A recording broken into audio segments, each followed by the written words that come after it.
Hi everybody, welcome back to my channel.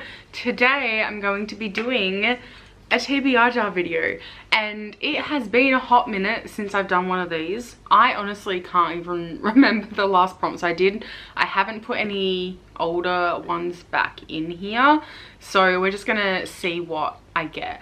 Now, I haven't been reading as much lately as I would have liked, so I think I'm going to pick 6 prompts today, see how I go. So this is my TBR cart. I do have a couple of kind of newer books that I have on my actual shelves as well, which I am more than willing to choose from as well. So I've got a big selection. So this will determine the books that I am aiming to read in the month of September at the very least. So let's see how this goes.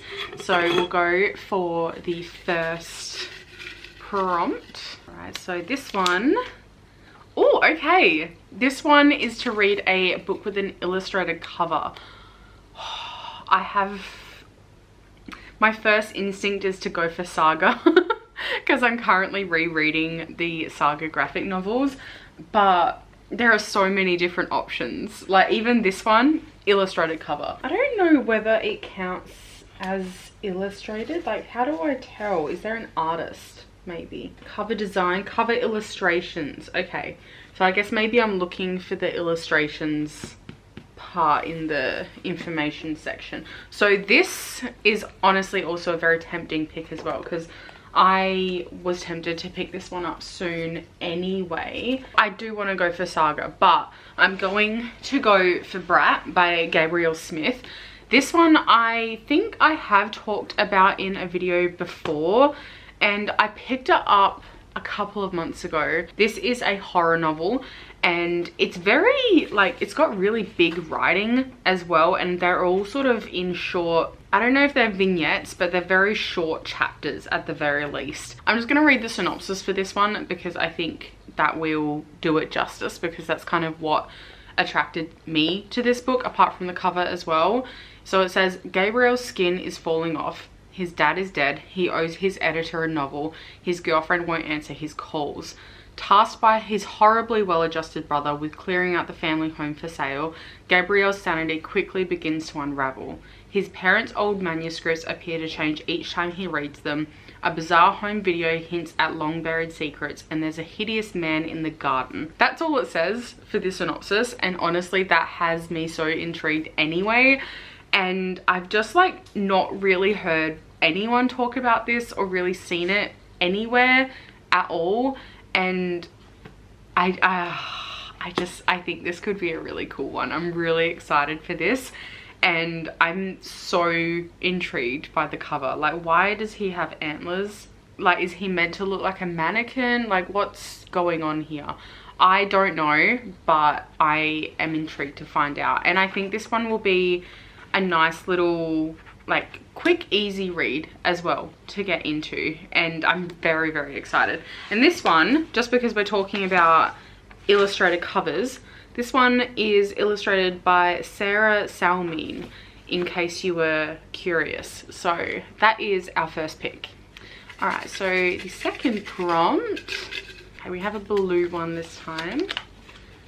This one is to read a non-fiction. Okay. All right, well, what do I want to do? My first thought is A Little Devil in America, because I started listening to that recently as well, but I don't know if I'm in the mood for it, and I want to make sure I'm like giving it a good chance, because I was enjoying it, but I wasn't really in the mood to listen to it.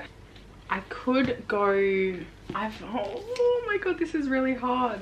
Okay, so I've got a couple of options. So my first option is what I mentioned before, A Little Devil in America, in praise of black performance. It is essentially a collection of short essays about black artistry and performance in America, or a lot of it is in America. The last chapter that I read was on Aretha Franklin, and there's a lot more to it in this one from what I can gather so far, but it is very well written and I am really enjoying it, so I wouldn't mind continuing this. But I do also have Bad Gays, A Homosexual History. So this book has a bunch of chapters on different queer people throughout history, and a lot of them are kind of like forgotten by history as well, from what I can gather, or people have forgotten that they were queer. I have heard good things about this one. It has been on my TBR for a while, and I'm very, very keen for this one.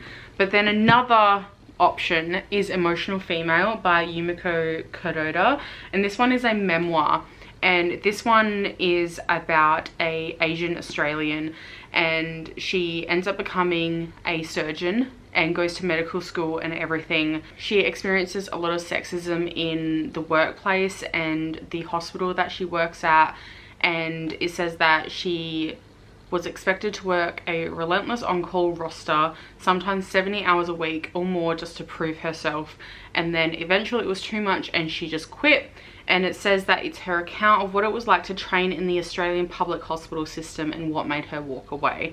And I just think this sounds so interesting, and specifically I really like, or I'm really drawn to like memoirs that are set in the Australian system in particular, like not even just like the Australian hospital system. I mean, like there's another memoir I have that follows the Australian legal system as well. So I'm honestly kind of leaning towards this one, because this one has been on my TBR for the longest out of these three anyway, and I've heard really, really good things about it, and I've wanted to read it for ages. I'm gonna go with this one. Oh, how exciting. Let's go for a third pick.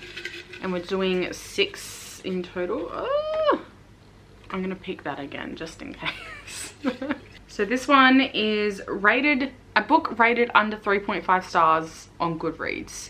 So this is like an unpopular book. Interesting.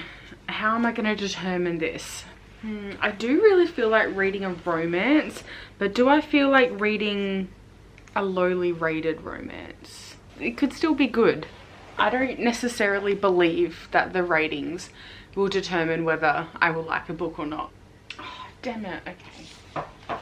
Surely like a horror book maybe, because I feel like loads of like horror is lowly rated because people don't vibe with it. Let's see the rating for this one, because I feel like this one is about cannibalism, and apparently it's not very good to read, but I'm still very interested and I'm very, very keen on this one. Please load. Okay, let's see. 3.79. That's just rude, honestly. Death Valley, surely Melissa Broder. Although I feel like she's very popular for like weird books, and the people who love her a lot. Ooh!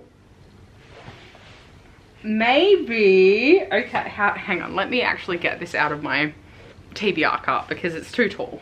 Yes, okay. So, Death Valley by Melissa Broder.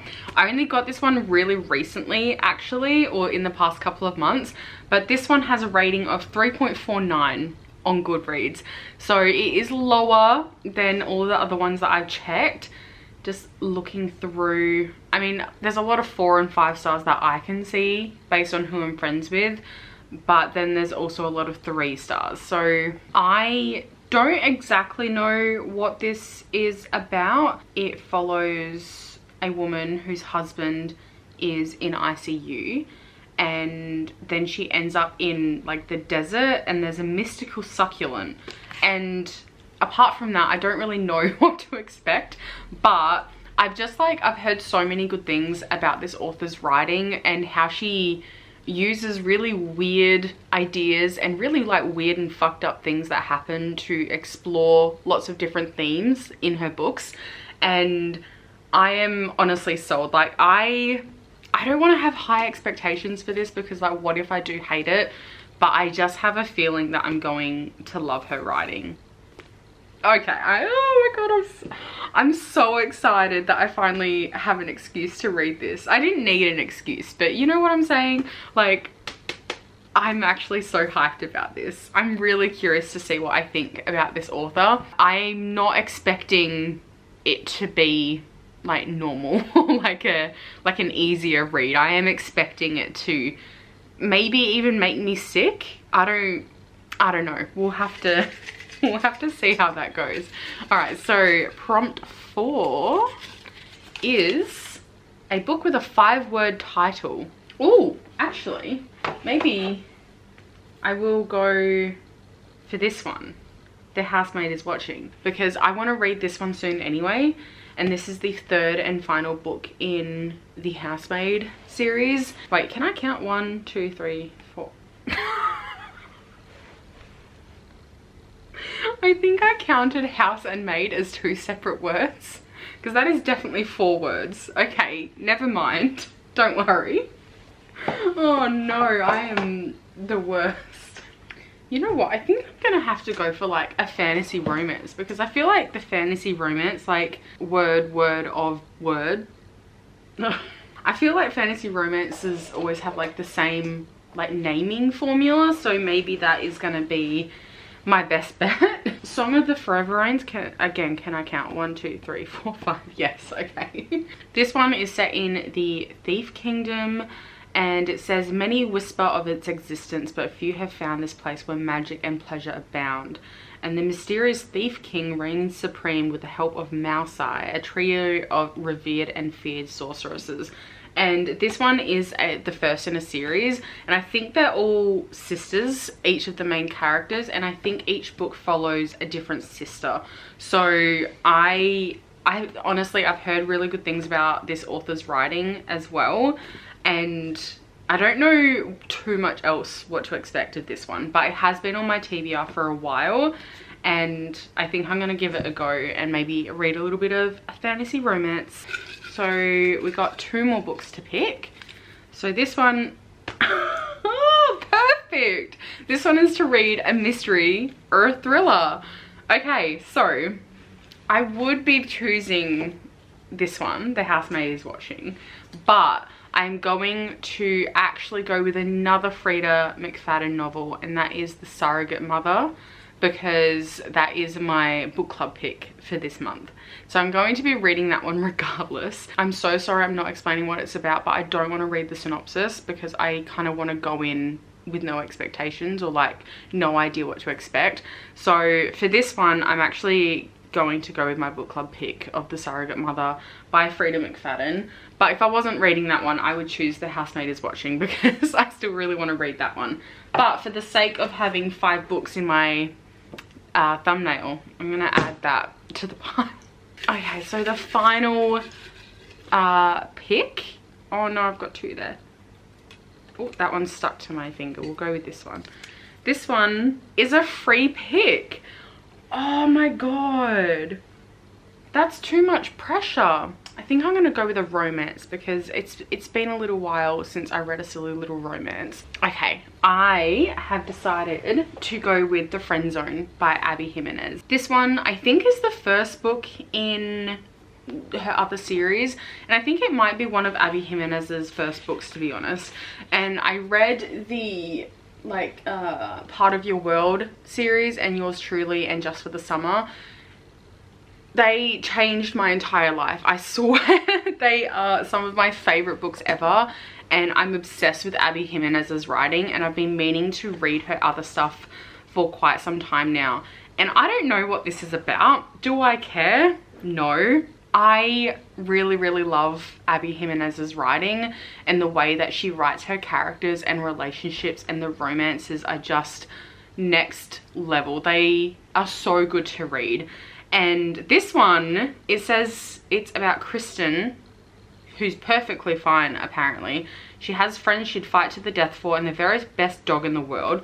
And so I'm assuming there is a dog in here that takes front and center in a lot of scenes. She ends up helping to plan her best friend's wedding and then meets the best man, Josh Copeland. And I'm assuming they fall in love, and we'll have to see what happens from there. But I'm really excited for this regardless, because I just love Abby Jimenez and everything that I've read from her so far. So they are the books that I'm going to be reading in September, or attempting to read in September. So we have The Friend Zone. Let's pretend that this one is The Surrogate Mother. Song of the Forever Rains, Death Valley, Emotional Female, and Brat. Which honestly, got this before Charlie XCX's album came out, but I love the vibes. I love the bright vibes. So that's another positive to that book as well. But I'm really, really excited about this TBR. I think I've got a good selection here, honestly. And some books that I haven't kind of had on my radar for a while, or like haven't had the urge to pick up for a while, but I'm actually really excited about this. So let me know what you think I should be prioritizing here, or what you think I should get to first, if you've read any of them. If you enjoyed this video, please give it a thumbs up and subscribe down below as well. It would really help me out. But thank you so much for watching. I hope you have a fantastic day or night wherever you are, and I'll see you all next time. Bye.